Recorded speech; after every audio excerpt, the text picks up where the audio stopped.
Super star Rajinikanth, star director Lokesh Kanagaraj combo వస్తున్న భారీ movie కూలీ. ఈ మూవీలో నాగార్జున విలన్గా చేస్తున్నారు. ఆయన పాత్ర సినిమాకు హైలైట్ అవుతుందని సమాచారం. సినిమాను మలుపు తిప్పే పాత్రలో నాగార్జున చేస్తున్నారంట. ఈ మూవీ రిలీజ్ కోసం ప్రేక్షకులు ఎంతో ఆసక్తిగా ఎదురు చూస్తున్నారు. తాజాగా ఈ మూవీపై ఫ్యాన్స్కు టీం అదిరిపోయే అప్డేట్ ఇచ్చింది. కూలీ మూవీ షూటింగ్ పూర్తయిందని తెలియజేస్తూ చిత్ర నిర్మాణ సంస్థ సన్ పిక్చర్స్ తాజాగా సోషల్ మీడియా వేదికగా ఒక స్పెషల్ వీడియోను రిలీజ్ చేసింది.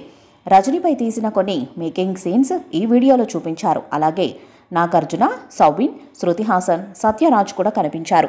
ఈ మూవీలో ఉపేంద్ర కూడా నటిస్తున్నారు. హీరోయిన్ పూజా హెగ్డే ఈ మూవీలో ఒక స్పెషల్ సాంగ్లో కనిపించబోతున్నారు. రిలీజ్ డేటుకు సంబంధించి మూవీ టీం ఎలాంటి అధికారిక ప్రకటన ఇవ్వలేదు. గోల్డ్ స్మగ్లింగ్ బ్యాక్డ్రాప్లో వస్తున్న ఈ మూవీలో కింగ్ నాగార్జున నెగిటివ్ రోల్ను చేస్తున్నారు. సూపర్ స్టార్ రజనీకాంత్ జైలర్తో బాక్సాఫీస్ వద్ద హిట్ కొట్టారు. ఆ తర్వాత వచ్చిన వెట్టయ్యన్ మంచి టాక్ సాధించిన వసూళ్లు అనుకున్నట్టుగా రాలేదు. ఈ మూవీతో మరో హిట్ ఖాయమని రజనీ ఫ్యాన్స్ భావిస్తున్నారు. అటు ఖైదీ, విక్రమ్, లియో వంటి హిట్ మూవీస్ తర్వాత లోకేష్ కనకరాజ్ మూవీ కావడంతో భారీ అంచనాలు నెలకొని ఉన్నాయి. ఈ చిత్రం digital rights Amazon prime videos దాదాపు 120 కోట్లకు కొనుగోలు చేసినట్లు టాక్ వినిపిస్తుంది.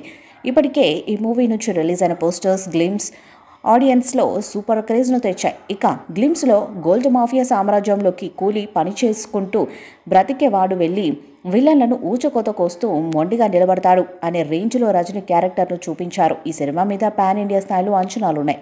ఈ చిత్రం 1000 కోట్లు వసూలు చేస్తుందని భావిస్తున్నారు. మరి ఈ చిత్రం ఎలాంటి రికార్డ్స్ను క్రియేట్ చేస్తుందో చూడాలి. ఇందులో భారీ స్టార్ క్యాస్ట్ ఉన్న విషయం తెలిసిందే. అసలే సూపర్ స్టార్ సినిమా, అందులోనూ నాగార్జున, ఉపేంద్ర, సత్యరాజ్ వంటి బడా యాక్టర్స్ నటిస్తున్నారు. దీంతో ఈ మూవీపై అంచనాలు ఒక రేంజ్లో ఉన్నాయి.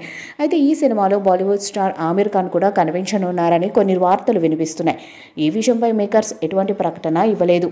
ఇప్పటి వరకు రిలీజ్ చేసిన ప్రోమోస్, టీజర్, సాంగ్స్ ఎందులో కూడా ఆమిర్ ఖాన్ కనబడలేదు.